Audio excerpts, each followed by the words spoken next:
अस्सलाम वालेकुम जी सर, क्या हाल चाल सबके? ठीक ठाक, खैर खैरियत ले जनाब।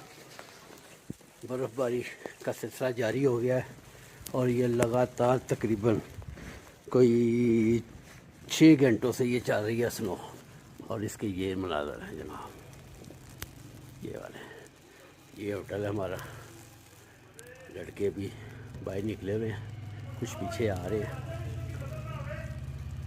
और जनाब ये स्नो माशाल्लाह कमाल, जिसे कहते हैं कमाल ही जमाल है। ये वो हिसाब है।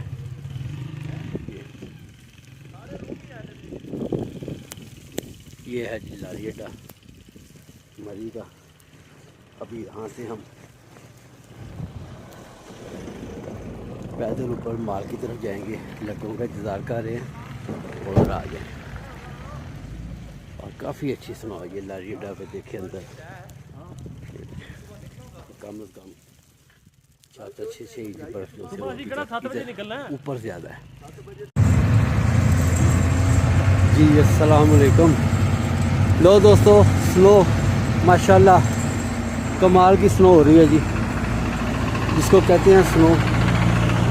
ये वो स्नो है।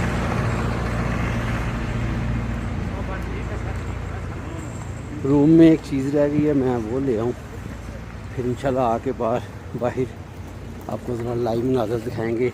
ये सुबह तकरीबन 2:15 का टाइम है और स्नो जनाब अपनी आबोताब पे है।